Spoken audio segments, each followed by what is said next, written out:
Good. Good morning.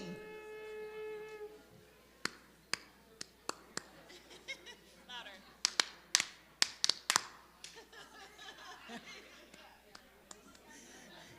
Hi, friends. Good morning.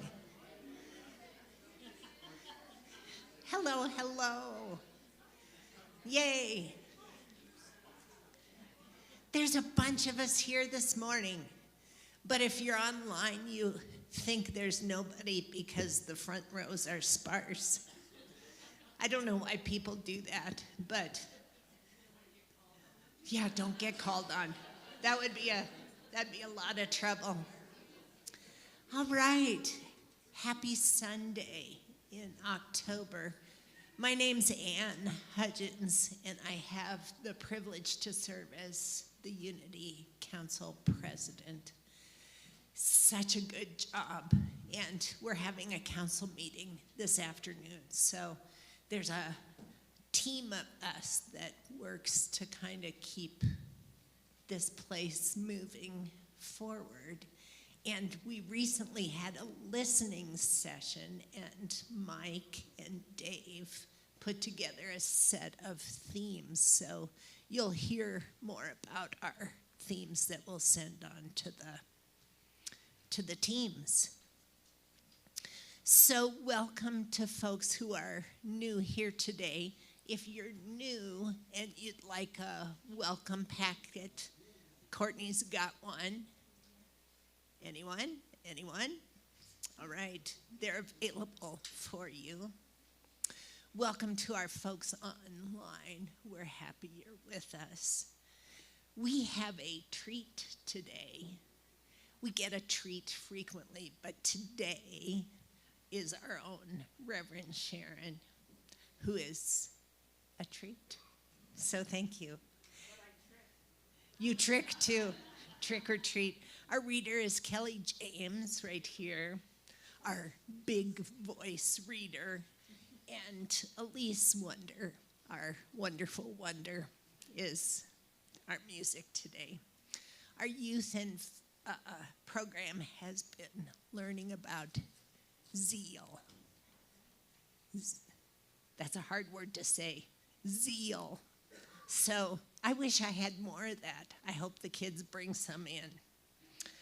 Prayer chaplain today is my own Robert Hudgens. Yes. So if you'd like to pray with Robert after the service, he'll be back in the Myrtle room. Okay, so the October book sale is almost over. So there's good deals back there, so don't miss it.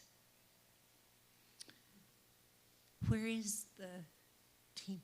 There you are. Come on up.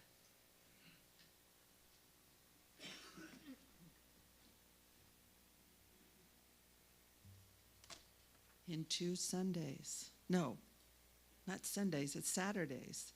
We're going to have Friendsgiving. And Friendsgiving is a way that you can kind of get together and have Thanksgiving with everybody here. And you're probably not going to have all the things that go on in your other Thanksgiving. So we hope you can join us. And I need a little bit more help.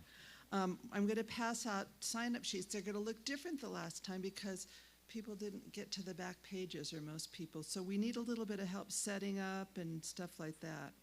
So I'll pass that around. And we also have a variety show. And we have space for more people for more variety. And that's like teaching somebody how to tie their shoe, or how to fly a kite, or sing or dance, or we've got some skits going on, and we have a little play, so do that. Then I have another request. I need somebody to cook a main dish for vegetarians, because they don't really eat turkey that much. And the tofurkey is not really that good. So, and then I need another, we've got 2 turkeys that are going to be cooked, but we thought we'd get another turkey. And you don't have to raise your hand now, but if somebody really likes to cook turkeys, we'll provide you a turkey to cook.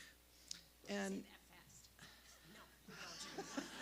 so my next question is, what side of the turkey has the most feathers? And if you already know it, don't say it. But what side of the turkey has the most feathers? The outside. There you go.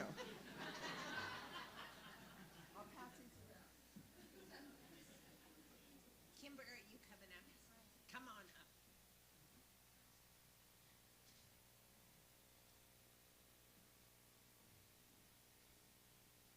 Good morning. I'm Kimber from the outreach team, and we are gearing up for our annual food drive.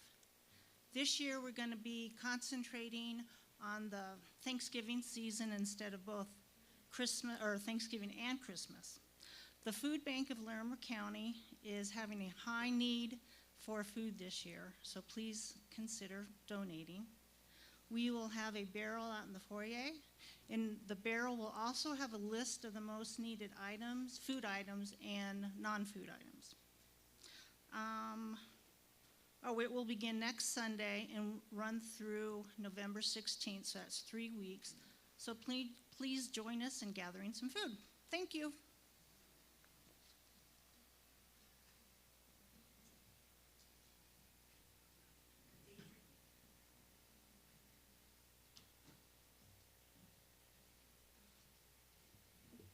Here comes my sidekick. On Saturday, November 15th, I'm doing chaplain training. Starts at 10. From 10 to noon, we will just be talking about what is affirmative prayer. How is it different than how you learned to pray as a kid?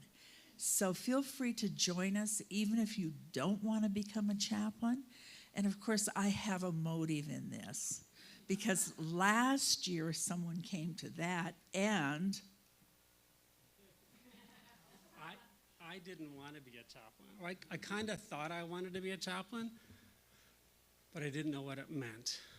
I didn't know what this affirmative prayer stuff is, because I was taught that there were two types of prayers: please and thank you. Right? You're asking for something, please, please, please, don't let me suffer, let my football team win, whatever. Thank you, thank you, thank you for letting my football team win, or for whatever happened. But I realized that affirmative prayer is a very, very different way of praying. It's praying. It's a way of connecting, and it's a way of sharing. And before I became a chaplain, I went to the class, learned a little bit about it, and then I read. I read about, there's a wonderful book back there that's all about what does it mean to pray affirmatively, what does it mean to connect, what does it mean to understand it for yourself. And by doing so, I realized how powerful what number 4 is over there, and then how useful it is for both myself and for the people that I pray for. So it's a good way to learn what it is and think about whether it's right for you. Thanks. Thanks, Peter. so November 15th, 10 o'clock. I will be sending out a sign-up sheet the week before, because we will be providing lunch. Oh, we have a time change next Sunday too, just in case. Sleep in, that's good. When I was in junior high, I prayed fervently with all my heart for Buck Arnold to like me. And he never did. I think it was for the best.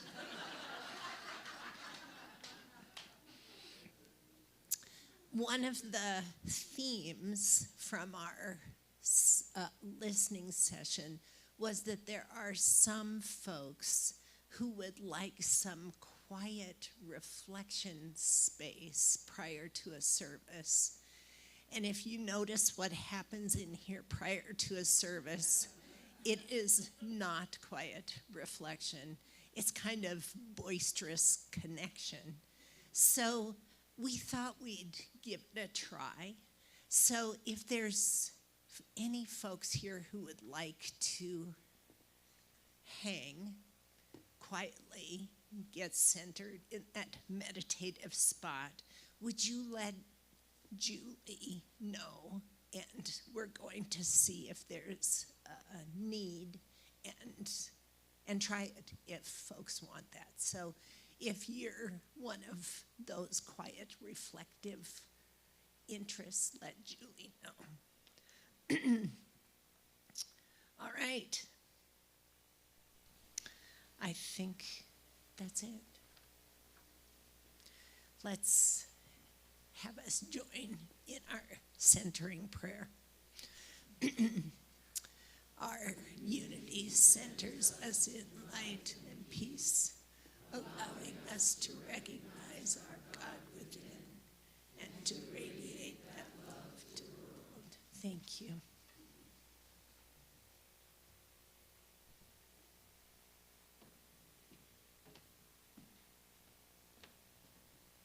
Good morning. I would like to invite the choir up to sing with me if you're feeling lucky. I don't know.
Was lost.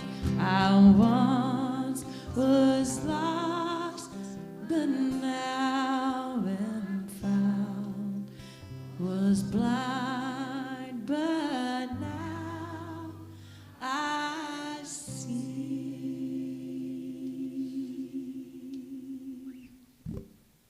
Thank you.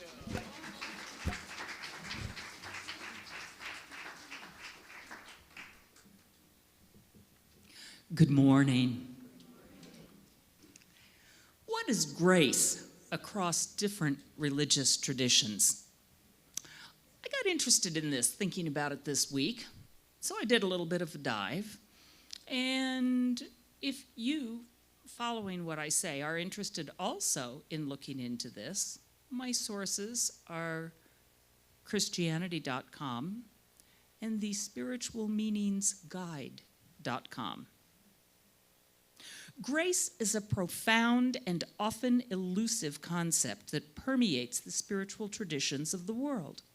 It represents a divine influence that transcends ordinary understanding, facilitating transformation, healing, and awakening.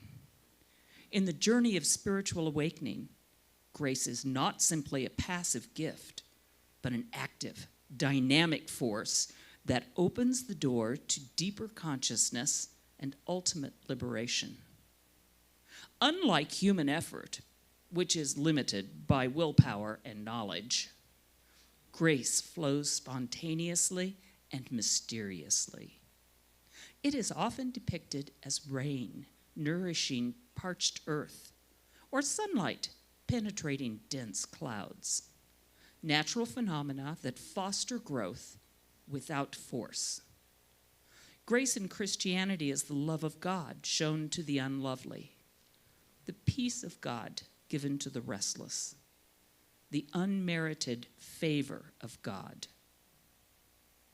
Unlike Western monotheistic religions where grace often relates to salvation or forgiveness, Hindu grace focuses more on divine blessings, enabling spiritual progress. Grace acts as a catalyst for self-realization and liberation from the cycle of birth and rebirth. Compassion in Buddhism embodies unconditional kindness toward all beings without expectation of reward. This compassionate attitude can be seen as an analog to grace, an unearned gift freely offered. In Judaism, the concept closest to grace is hesed, meaning loving kindness or steadfast love. Human acts of kindness are seen as reflections of divine hesed.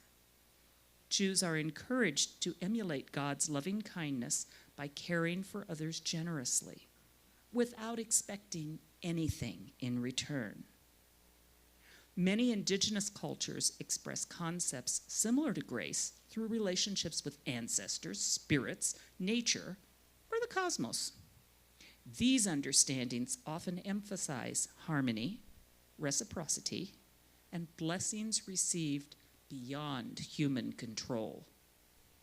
Many indigenous views see blessings as part of maintaining balance with natural forces, rather than the unilateral divine intervention.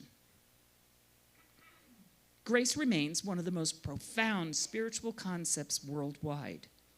Ultimately, exploring grace reveals shared human longing for connection with the sacred mystery that offers care without condition, a timeless source of comfort across civilizations.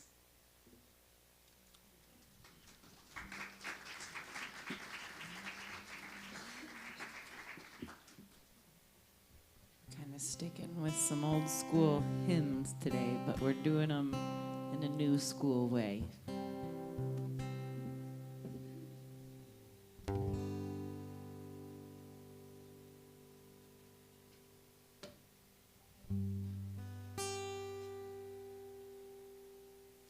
When peace like a river attendeth my way, when sorrows like sea billows roll, whatever my lot thou hast taught me to say, it is well with my soul. Please join me.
my soul.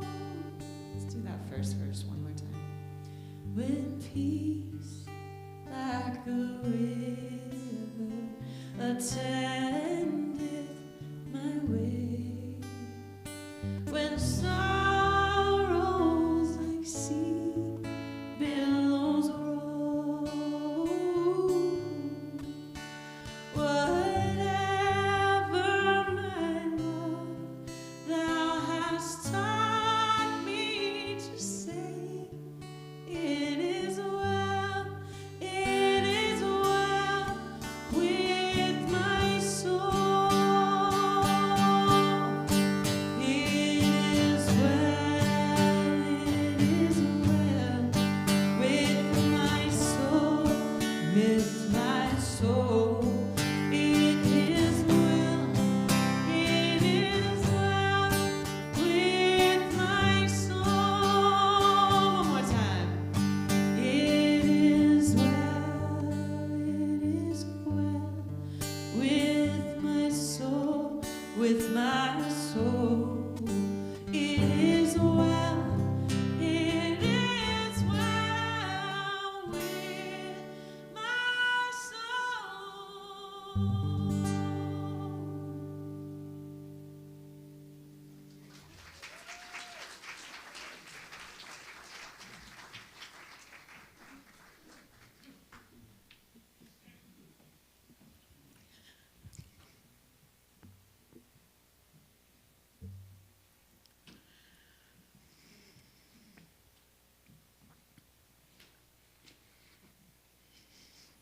Thank you.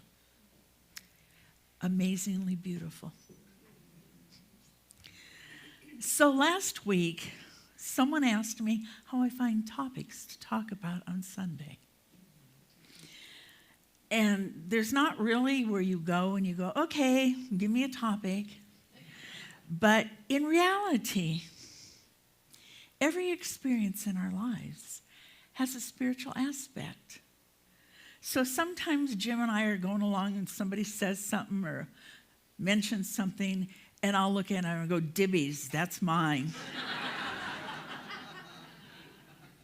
And most ministers have a lot of books in their homes because many of our talk themes come from books.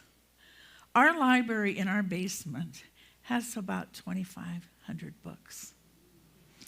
I can't say I've read them all. I have my favorites. But it's from this library that I found today's topic. I go through our library in the basement before I get to my office.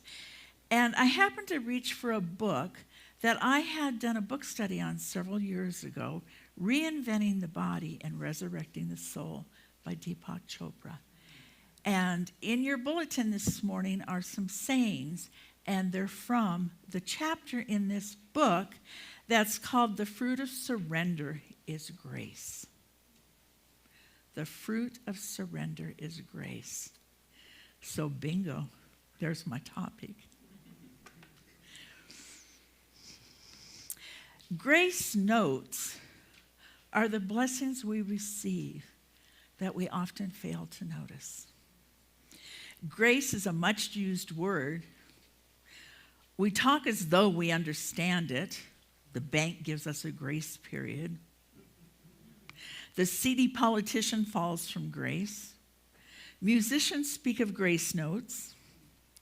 And we describe an actress as gracious and a ballerina as graceful. We use it to name hospitals, baby girls' names, and pre-meal prayers. Yet, do we really understand the deeper meaning of grace in our lives? It can occupy hymns, fits nicely on the church sign, and yet if you're asked, do you really believe in grace? What would your answer be? Oh, yes. Okay. Good. Some of you might be thinking, maybe, but I don't quite understand what it is. How about this? Those are the times when you're almost in a car accident and your heart is just racing. and you see the smashed cars, and you know there's hurt people, and you might utter to yourself, but for the grace of God, there go I. So I ask, have you been changed by grace? Comforted by grace?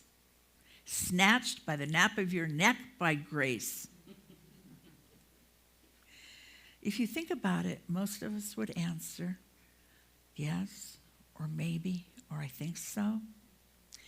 Grace is the still small voice that guides us to our highest and best, and then gives us the power to pull it off. Unity co-founder Charles Fillmore said, grace helps us understand. He says, remember that the grace of God is God's love in action. The grace of God is God's love in action. God's grace is unlimited and so wonderful that words can scarcely describe it. Each one of us, even though it's hard sometimes for us to remember, are created in the image and likeness of God. Therefore, our true nature is the same as God's. It's love. Our true nature is love. And when our consciousness expresses from its true nature of love, grace is the experience in our lives. We can never be separated from the activity of grace, yet we can feel as though we are. Whenever we function from the level of our ego, when we are expressing from our ego, we can't even begin to accept God's grace because we're in a state of consciousness such as unforgiveness, anger, resentment, emotional pain, or suffering. We pull away, we separate. And those are the results from our ego, us living through our egos. So making a commitment to prayer is the quickest way of releasing any resistance to grace or to love. When the conscious mind, our conscious mind, is quieted and the focus of attention is turned inward, when we become an open channel through which grace can flow. So, I always have to have a story. So I invite you to kind of use your creative mind to travel on this story with me this morning. We're in a Brazilian neighborhood, a poor neighborhood. And longing to leave her poor neighborhood, Christina wanted to see the world. Discontent with a home, only having a pallet on the floor, a wash basin, and a wood-burning stove, she dreamed of a better life in the city. She was very beautiful, and she was aware of that. So one morning, she slipped away, breaking her mother's heart, knowing that life on the streets would be like for her young daughter. Maria, the mother, hurriedly packed to go find her. On her way to the bus stop, she entered the drugstore to get one last thing, pictures. She stepped into that booth. Have you all been in that booth? And she paid every cent she had to get a whole bunch of little pictures. Her heart was beating. She was sad. She was worried. But with her purse full of small photos, black and white photos, she boarded the next bus to Rio de Janeiro. Maria knew Christina had no way of earning money. She also knew that her daughter was too stubborn to give up. When pride meets hunger, a human will do things that before were unthinkable. So knowing this, Maria began her search for Christina. Bars, hotels, nightclubs, any place with the reputation for streetwalkers or prostitutes. She went to them all, searching, and at each place she left her picture, taped on the bathroom mirror, tacked to the hotel bulletin board, fastened to the corner of a phone booth. And on the back of each picture, she wrote a note from a mother's heart.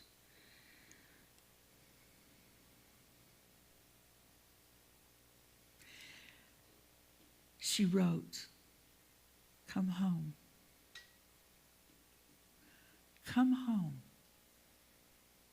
In any shape and in any way. I miss you. I love you. It doesn't matter what you've done. Come home. Please come home." So it was a few weeks later that Christina descended the hotel stairs. Her young face was tired. Her brown eyes no longer danced with youth. They spoke of pain and fear. Her laughter was broken. Her dream had become a nightmare. 1,000 times over, she had longed to trade these countless beds for her secure pallet. Yet, that little village, in too many ways, was too far away. As she reached the bottom of the stairs, her eyes noticed a familiar face. Oh my gosh, she looked again, and there it was, a small picture of her mother. Christine's eyes burned and her throat tightened as she walked across the room and removed the picture. Yeah, written on the back, she read, "Whatever you've done, whatever you have become, it doesn't matter. Please come home." Christina went home. She went home.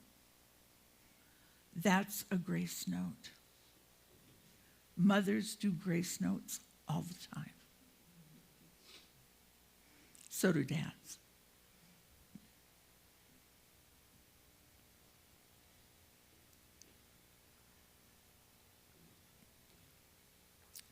The Serenity Prayer is most commonly attributed to Reinhard Niebuhr, a famous Protestant theologian known for his concerns for social justice. He included the following prayer in a sermon delivered during an early 1940s talk. The original is a little different from the one many of us know and use today. It goes, "God, give us grace.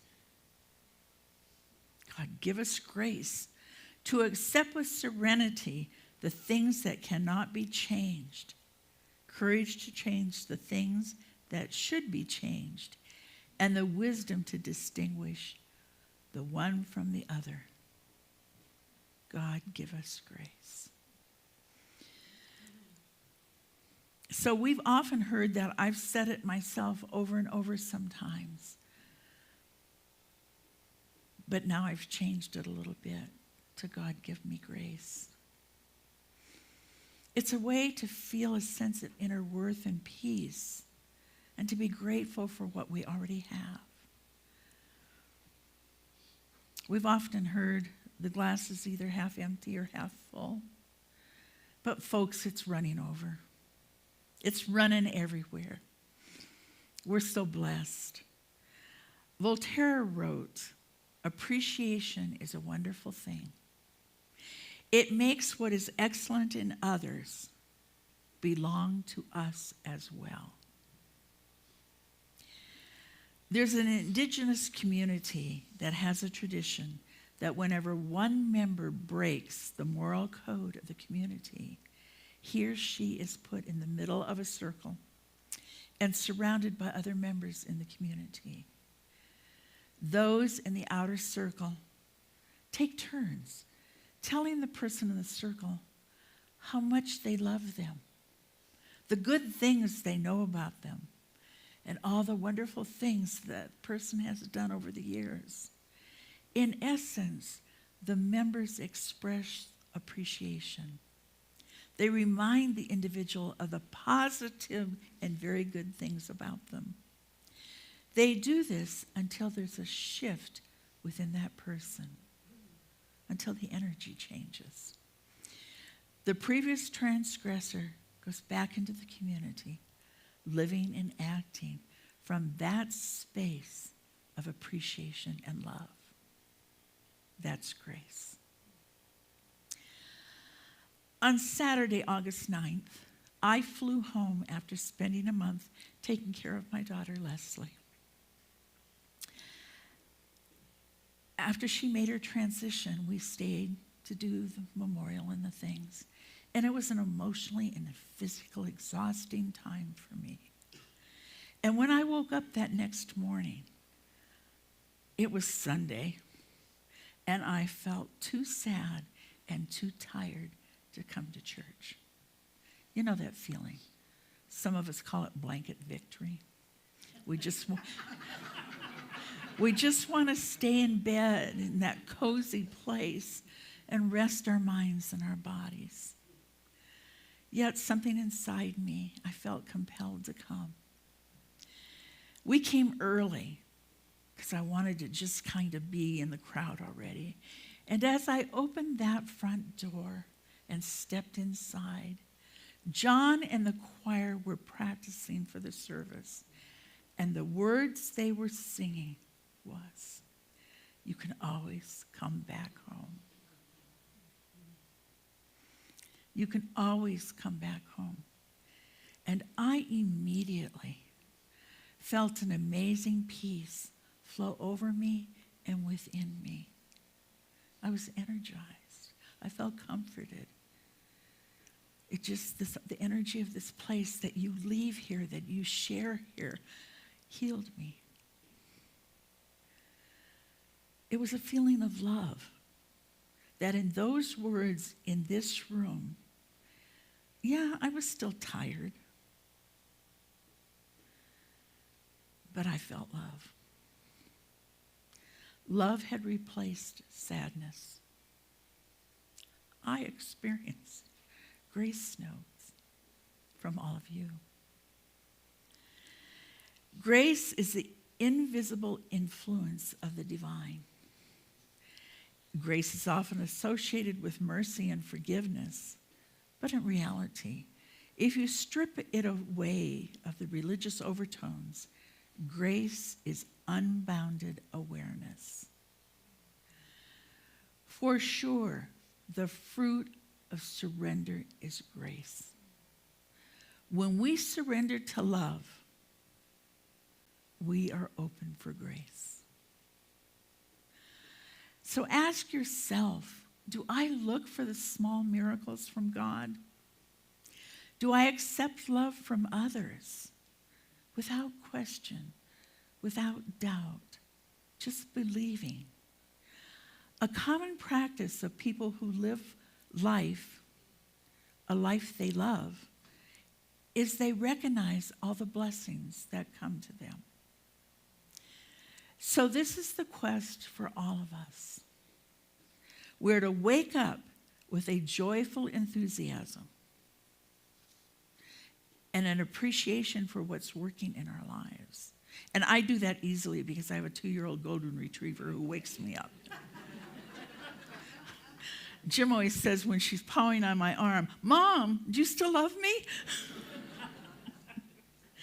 We can start any small thing and build upon it, fully aware that what we give our attention to, we create. I invite you to make a list of everything good in your life. When you really think about it, your list is going to be really, really long. And as you look at your list, see everything as a grace note, as a blessing, and then celebrate and appreciate yourself. How often have you celebrated and appreciated yourself? That's a must this week. and appreciate and celebrate all of the other amazing people who share your life.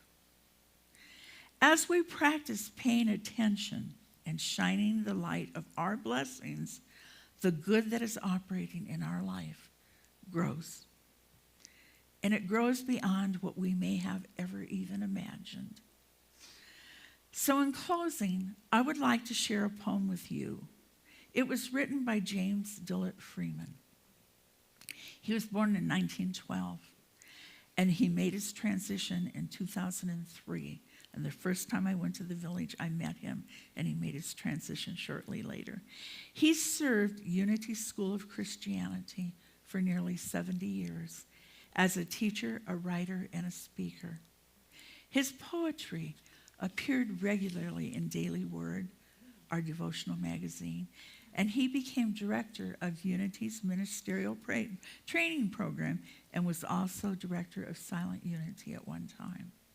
He's called the poet laureate to the moon because one of his poems went to the moon, or a modern-day Ralph Waldo Emerson. James Dillard Freeman was one of the most popular Unity writers of recent times. His poetry has been read by hundreds of millions of people all over the globe, so I'd like to share it with you. It's called, anybody know? You got it. Grace. Through God, God only can create. I till and weed, and then I wait. And in the thicket of my thought bloom flowers that I never wrought. I stand in wonder and behold beauty I never sowed unfold. Visions of faith, insights of love, truths that I had no forethought of. Somehow there is in me yet more than I myself might settle for. A faith that brings perfection out. Past my own powers, I have no doubt. One day, all unexpectedly, the rose of spirit shall bloom in me. God bless you.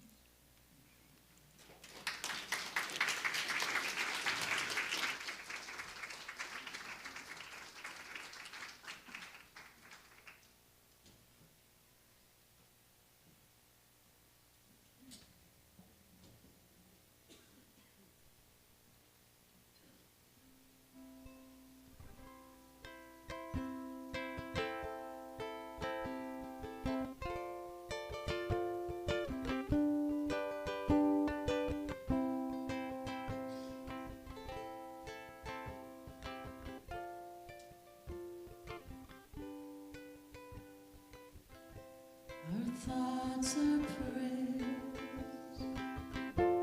and we are always praying. Our thoughts are prayers. Listen to what you're saying. Seek higher consciousness, a state of peacefulness, and know that God is everywhere.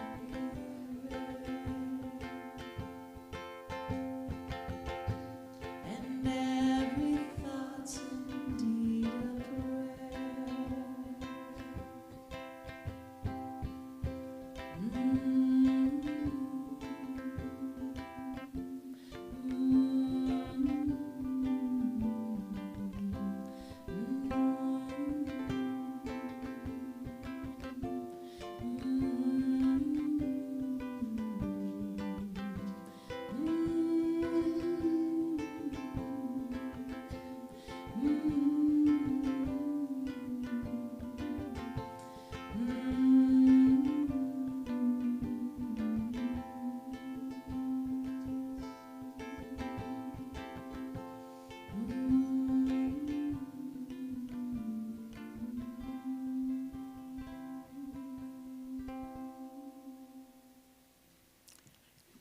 would you play All Is Well with My Soul?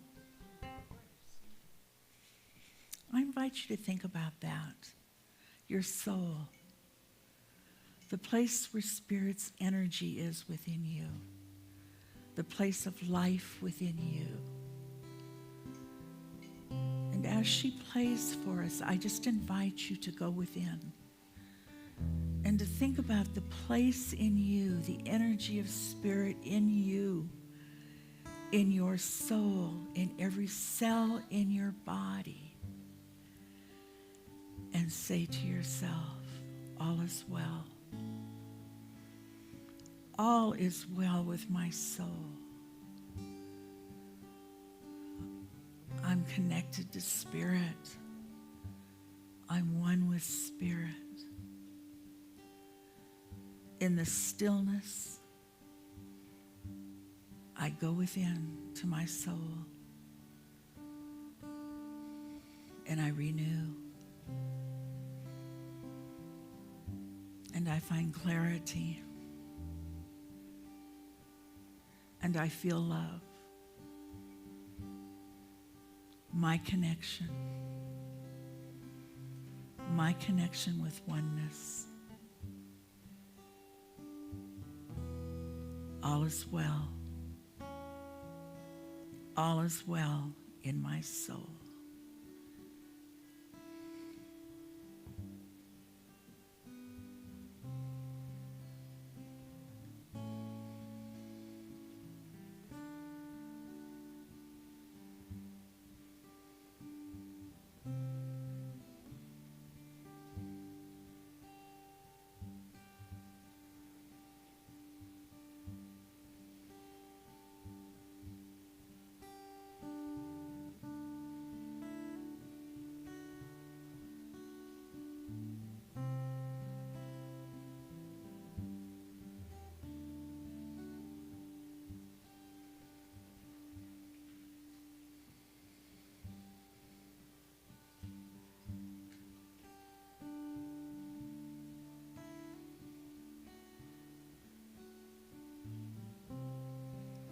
The peace in my soul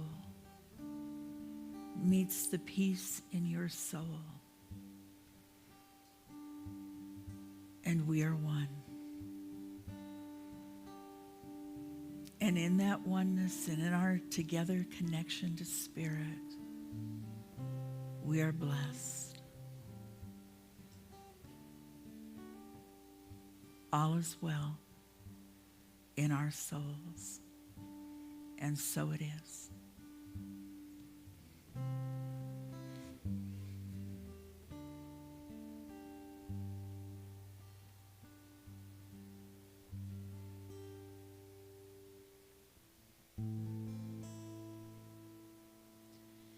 May the blessings of God rest upon me. May God's peace abide in me. May God's presence illuminate my heart now and forevermore. May the blessings of God rest upon you. May God's peace abide in you. May God's presence illuminate your heart now and forevermore. May the blessings of God rest upon us. May God's peace abide in us.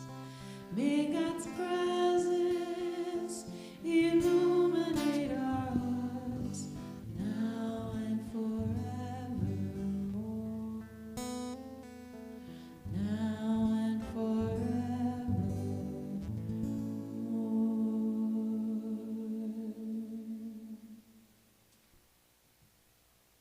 So hasn't this been a beautiful morning?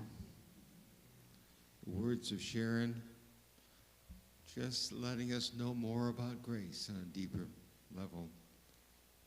And Elise Wonder and her beautiful, talented voice with the hymns that she was able to present and have us sing along with. We are blessed as a community, but we're especially blessed by you, by being here and being a part of this community. So in recognition of that, we take our morning offering, and we bless that offering with the words on our screen. Divine love through me blesses and multiplies all that I am, all that I give, and all that I receive. Thank you, God.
Smaller versions of ourselves coming in.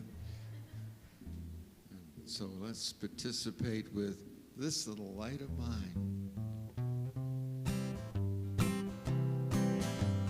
This little light of mine, I'm gonna let it shine. Said this little light of mine, I'm gonna let it shine.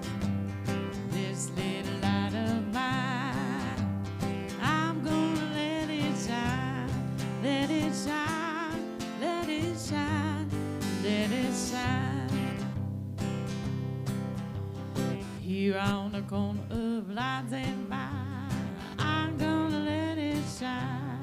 I said, here on the corner of Lines and Vine, I'm gonna let it shine. here on the corner of Limes and Vine.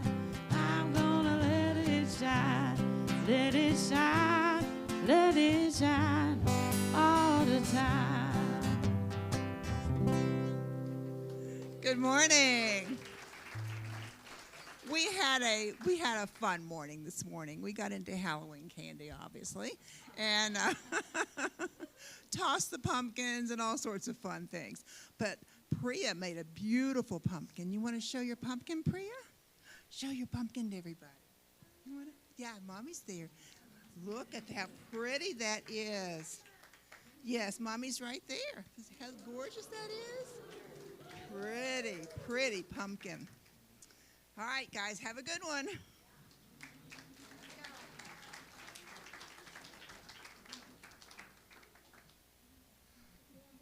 Thank you, Nancy Hughes, for your ministering to these little ones. Ever think of this? Grace is abounding in our lives. So whatever is arising in your life or in this world this week, is it nothing but God's grace? That's a question for you to ponder. So let's go ahead and circle up as we close our service. Thank you for being here. Thank you for being a divine presence in our midst.